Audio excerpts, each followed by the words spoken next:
O sol de outono no Rio de Janeiro ainda lutava para atravessar a névoa matinal quando Daniel Toledo, com seus 40 e poucos anos e a dignidade silenciosa de quem carrega um passado pesado, empurrava o carrinho de limpeza pelo corredor do Tribunal de Justiça.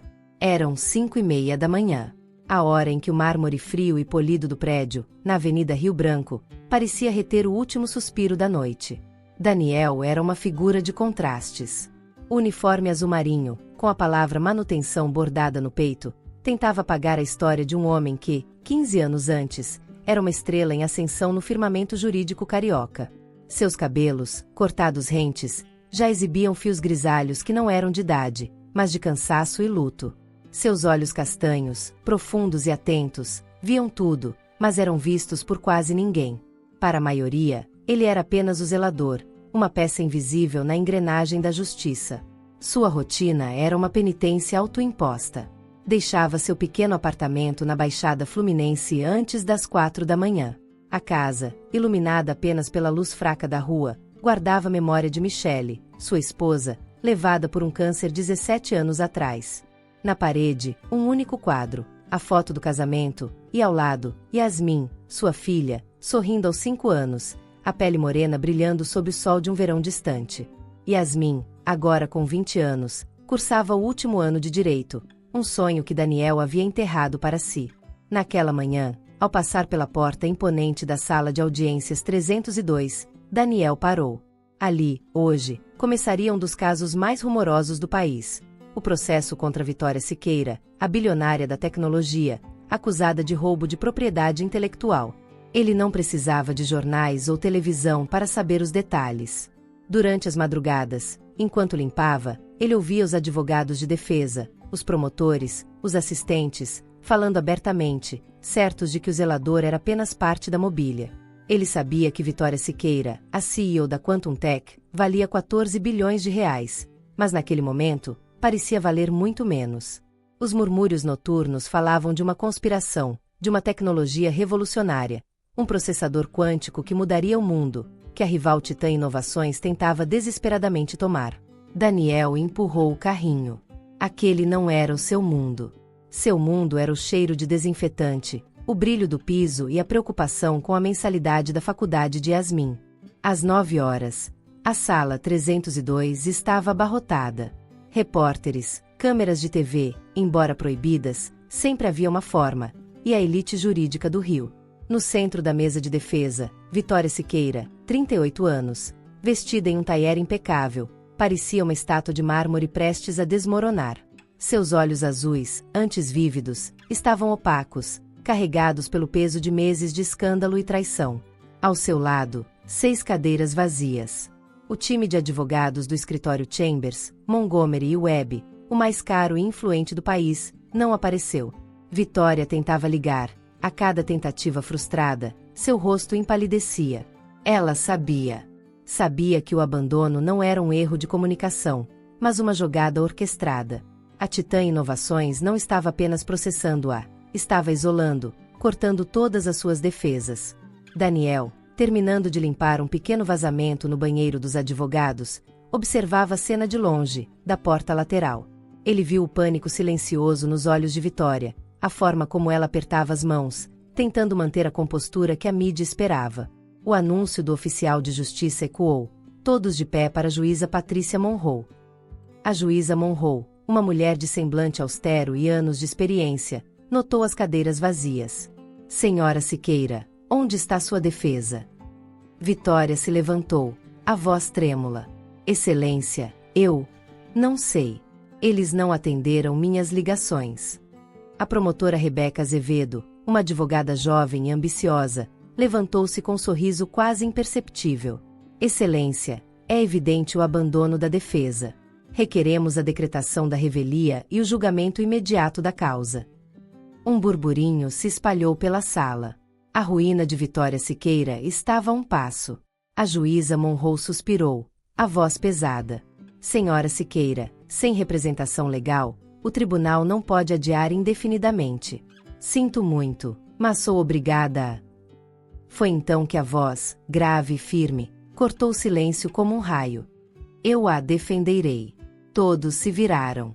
Daniel Toledo estava parado ao lado de seu carrinho de limpeza, o esfregão ainda em suas mãos, a postura ereta. Seus olhos, que haviam passado 15 anos olhando para o chão, agora fitavam a promotora Azevedo com uma intensidade que a fez recuar um passo. O riso começou baixo, depois se espalhou, nervoso e desdenhoso. Um zelador, defendendo uma bilionária. Daniel ignorou o escárnio. Pousou o esfregão no chão com um clique seco que silenciou a sala mais do que qualquer martelo. Ele caminhou pelo corredor central, e a cada passo, o uniforme de zelador parecia desvanecer, revelando a postura de um advogado que havia vencido casos importantes naquele mesmo tribunal. "Quem é o senhor?" perguntou a juíza Monroe, a testa franzida. "Meu nome é Daniel Toledo, Excelência. E eu gostaria de representar a senhora Siqueira." A promotora Azevedo riu abertamente. "Um faxineiro quer ser advogado, Excelência." Daniel a encarou. "Fui membro da Ordem dos Advogados do Brasil por 18 anos, doutora. E minha licença ainda é válida." Ele tirou a carteira gasta e apresentou a velha carteira da OAB. A juíza Monroe a examinou, o rosto pálido. "Doutor Toledo", ela disse, o título soando estranho após tantos anos. "Há quanto tempo o senhor não advoga?" 15 anos, Excelência." "E o senhor se considera apto?" "Excelência", Daniel respondeu, a voz agora calma e cheia de convicção. "Esta mulher merece ser defendida. Eu conheço a lei, conheço o procedimento e, mais importante, eu entendo o que significa justiça." Vitória, que o observava, sentiu um arrepio. Ela não viu ambição ou desespero. Viu sinceridade, a coragem de um homem que arriscava tudo para defender um princípio. "Sim, Excelência", ela disse, levantando-se. "Eu aceito o Dr. Toledo como meu advogado." A sala explodiu em murmúrios. A juíza Monroe bateu o martelo. 15 minutos. "Dr. Toledo, confira com sua cliente. E não atrase o processo." Daniel sentou-se à mesa de defesa. Um segurança tentou barrá-lo, mas um aceno da juíza o fez recuar, envergonhado. Ele estava a centímetros de Vitória Siqueira, a mulher que ele via de longe nas capas de revista. "Algo está muito errado aqui", ele sussurrou, sem preâmbulos. "Não é só o abandono dos seus advogados. Tudo foi orquestrado." Vitória o olhou, surpresa. "Como o senhor sabe?" "Porque vi milhares de casos nos últimos 15 anos. Este não é natural." "Quem?" "Vamos descobrir. Mas primeiro, preciso ouvir tudo." Vitória começou a falar, tentando condensar meses de preparação em 15 minutos. Ela falou sobre a Quantum Tech, sobre o processador quântico que operava a temperatura ambiente, uma invenção que tornaria a energia limpa e a computação infinitamente mais rápida. Falou sobre a Titã Inovações, a acusação de roubo, os meses de inferno, a queda das ações, a traição dos sócios. Daniel não anotou nada. Ele apenas a observava. Seus olhos castanhos absorviam não apenas as palavras, mas as pausas, a hesitação ao mencionar certos nomes, a certeza inabalável quando falava da tecnologia que havia criado. Ele estava lendo decifrando a tensão em seus ombros, a verdade por trás da fachada de bilionária. "O tempo acabou", anunciou o escrivão. A juíza Monroe bateu o martelo. "Dr. Toledo, prepare-se para sua declaração inicial." Daniel levantou-se e caminhou até o púlpito. Sentiu o peso de todos os olhares, céticos, curiosos, condescendentes. Quantas noites ele havia sonhado com este momento, apenas para acordar com o esfregão na mão. Ele colocou as mãos no púlpito, sentindo a madeira lisa. Respirou fundo e olhou para os jurados. "Senhoras e senhores do júri", ele começou, a voz calma e clara, com o sotaque carioca que trazia a cadência da rua. "Meu nome é Daniel Toledo. Peço desculpas pela minha aparência. Não uso um terno caro como meu colega. Não tenho um escritório na Faria Lima ou uma equipe de assistentes. Há menos de 1 hora, eu estava limpando o chão desta sala." Um riso nervoso percorreu a sala. Daniel não vacilou. "Mas por 15 anos, eu estive nesta sala todos os dias, observando a justiça se desenrolar. Vi a verdade triunfar e vi a verdade ser enterrada. Aprendi que a justiça não depende do preço do seu terno ou do nome do escritório que você contrata. Ela repousa sobre algo muito mais simples e muito mais difícil de alcançar: a verdade. Ele fez uma pausa, deixando as palavras ecoarem. E a verdade neste caso é simples. Vitória Siqueira não roubou nada. Ela criou uma tecnologia revolucionária com seu próprio intelecto, esforço e talento. Enquanto isso, aqueles que realmente desejam se apoderar dessa tecnologia estão usando o sistema legal como arma. Estão tentando comprar o silêncio, a traição e, sim, até mesmo a justiça. A promotora Azevedo pulou. Objeção. Ele está argumentando, não fazendo uma declaração inicial. Sustentada, disse a juíza Monroe. Doutor Toledo, atenha-se aos fatos. Minhas desculpas, Excelência. Deixarei que as provas falem por si. E prometo apenas isto: ao final deste julgamento, ficará inequivocamente claro quem está dizendo a verdade e quem está mentindo. Ele se sentou. O silêncio na sala era palpável. O zelador havia falado. E o tribunal, pela primeira vez em muito tempo, estava ouvindo. A primeira semana de julgamento foi um espetáculo de David contra Golias. Daniel, sem acesso aos recursos de um grande escritório, transformou sua desvantagem em arma.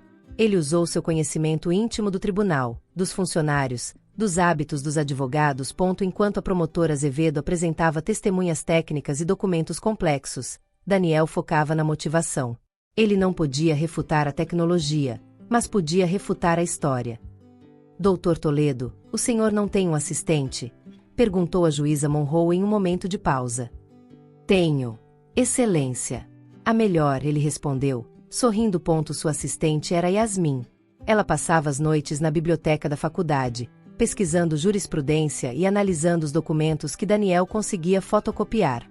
Ele a ensinava a ler as entrelinhas, a buscar o que estava faltando, não o que estava sendo apresentado. Em uma noite, no pequeno apartamento na Baixada, Daniel e Yasmin analisavam os registros financeiros da Titã Inovações. Pai, olha isso, disse Yasmin, apontando para uma série de pagamentos a uma empresa de fachada, a Soluções Legais Rio de Janeiro. É a mesma empresa que pagou o aluguel do escritório do Chambers, Montgomery e Webb. Daniel sentiu um frio na espinha. Eles não apenas abandonaram Vitória. Eles foram pagos para isso.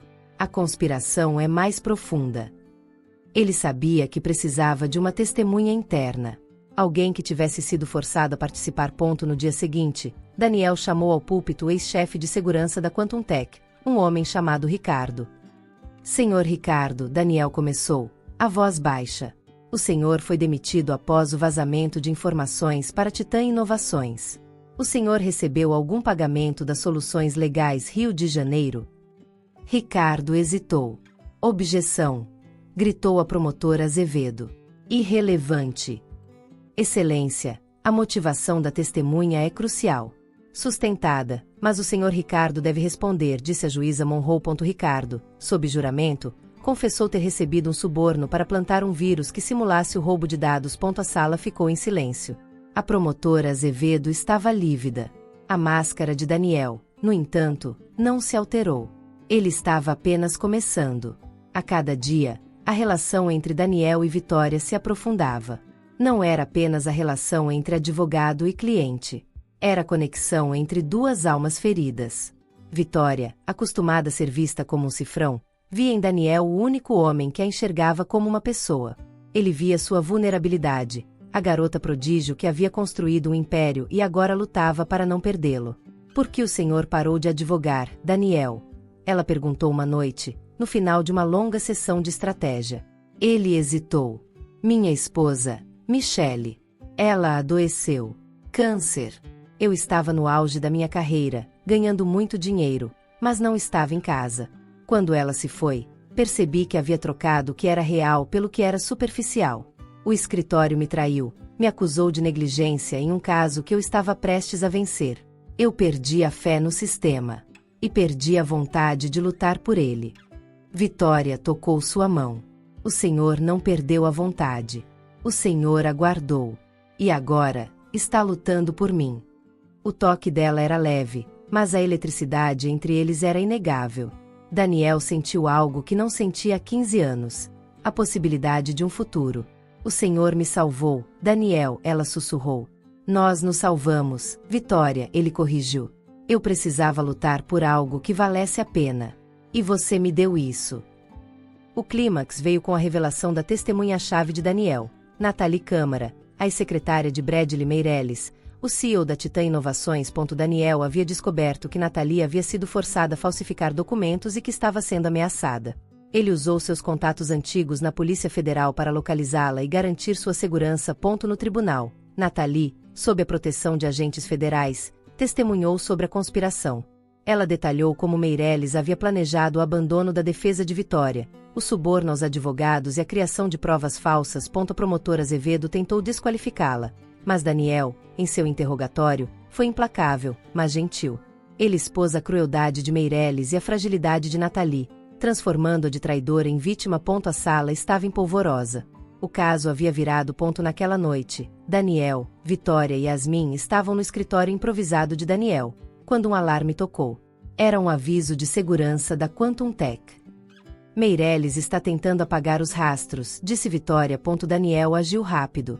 Ele ligou para o agente Daniel Foster, da Polícia Federal, seu contato. Foster, Meirelles está em pânico.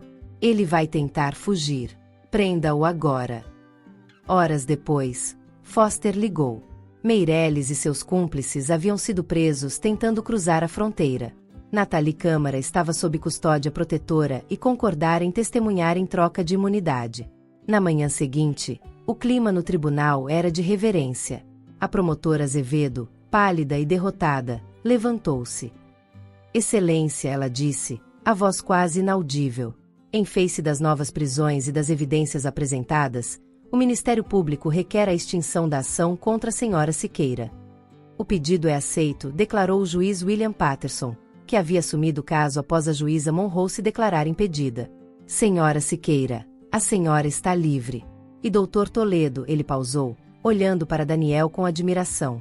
Este tribunal nunca testemunhou um ato tão notável em busca da justiça. O senhor é merecedor de todo o reconhecimento que virá. Ao saírem do tribunal, Vitória abraçou Daniel. Nós vencemos. Nós realmente vencemos. Você venceu, Daniel corrigiu, sorrindo. Você nunca desistiu. Yasmin se juntou a eles, abraçando os dois. Nós vencemos como um time. 2 meses depois, Daniel estava parado em frente a um prédio na Avenida Rio Branco, olhando para a placa recém-instalada, Toledo e Toledo Advogados. Direitos civis e antidiscriminação. Yasmin estava ao seu lado, segurando um novo livro de direito. Ela havia se matriculado na faculdade de Direito, inspirada pela luta do pai. Acha que conseguimos tocar este lugar? Perguntou Yasmin. Nós conseguimos, disse Daniel. Já temos nossos 3 primeiros clientes. Pessoas que foram rejeitadas porque não podiam pagar um advogado. Graças ao Fundo de Justiça Legal Siqueira, criado por Vitória com uma doação inicial de 15 milhões de reais, eles teriam os recursos para lutar. Ao entrarem no escritório ainda vazio, ouviram passos atrás deles. Vitória estava na porta, segurando uma garrafa de champanhe. Acho que devemos celebrar um pouco, ela disse, o sorriso iluminando o ambiente. Yasmin entendeu o momento. Vou procurar taças. Pode demorar um pouco. E se afastou, deixando Daniel e Vitória sozinhos. Eles ficaram lado a lado, envoltos na paz que se segue à tempestade. Eu nunca agradeci direito, disse Vitória, suavemente. Por ter se levantado naquele dia. Por ter acreditado em mim quando todos me abandonaram. Não há o que agradecer, respondeu Daniel. Você me deu algo que eu pensei ter perdido para sempre. Um propósito. Nos últimos 2 meses, algo havia mudado entre eles. Começou como respeito, evoluiu para amizade e, agora, ali, na luz suave da tarde que entrava pela janela, havia se tornado algo mais profundo. Daniel, ela disse, chamando pelo primeiro nome pela primeira vez. Eu sei que viemos de mundos diferentes. Sei que as pessoas vão falar, mas percebi que a única coisa que realmente importa. O que é? Ele perguntou, a voz baixa. É que o mundo não importa. A opinião das pessoas não importa. O que importa é encontrar alguém que te entenda, que esteja ao seu lado e que te faça uma versão melhor de si mesma. Ela fez uma pausa. E eu encontrei essa pessoa. O coração de Daniel parou. Desde a morte de Michele, ele havia enterrado a esperança de amar novamente. Mas Vitória, que havia visto além do uniforme de zelador, havia rompido todas as suas barreiras. Eu vivo uma vida completamente diferente, ele disse, suavemente. Você não tem nada, Vitória o interrompeu, gentilmente. Você tem integridade, coragem e um coração que sabe lutar pelo que é certo. Eu tinha dinheiro e sucesso. O que eu não tinha era alguém que me visse como um ser humano. Daniel olhou para as mãos deles, a dela macia, a dele calejada. Diferentes, mas se encaixando com uma facilidade impossível. Michele foi o amor da minha juventude, ele disse. Pensei que essa parte da minha vida tivesse acabado. Mas talvez nos seja dada mais de uma chance, ela sussurrou. Se formos corajosos o suficiente para aceitá-la, ele completou. Eles ficaram em um silêncio tão terno que parecia que o mundo havia parado lá fora. Então, Daniel se inclinou. Lento, cuidadoso, carinhoso. O beijo foi uma promessa de duas pessoas que haviam sido quebradas, que haviam perdido tanto, mas que ainda encontraram a coragem de ter esperança novamente. A voz de Yasmin ecoou de repente do fundo do escritório. Não achei taças. Vamos ter que comprar. Daniel e Vitória riram, o momento privado se dissolvendo em uma calorosa facilidade. Vamos, disse Vitória, pegando a mão de Daniel. Vamos mostrar à sua filha o novo escritório. E talvez hoje à noite, nós três possamos sair para jantar. Eu adoraria, disse Daniel. Antes de sair, ele parou na porta, olhando mais uma vez para a placa. Toledo e Toledo Advogados. Um novo começo. Uma segunda chance. Não. Ele se corrigiu em silêncio. Uma segunda vida.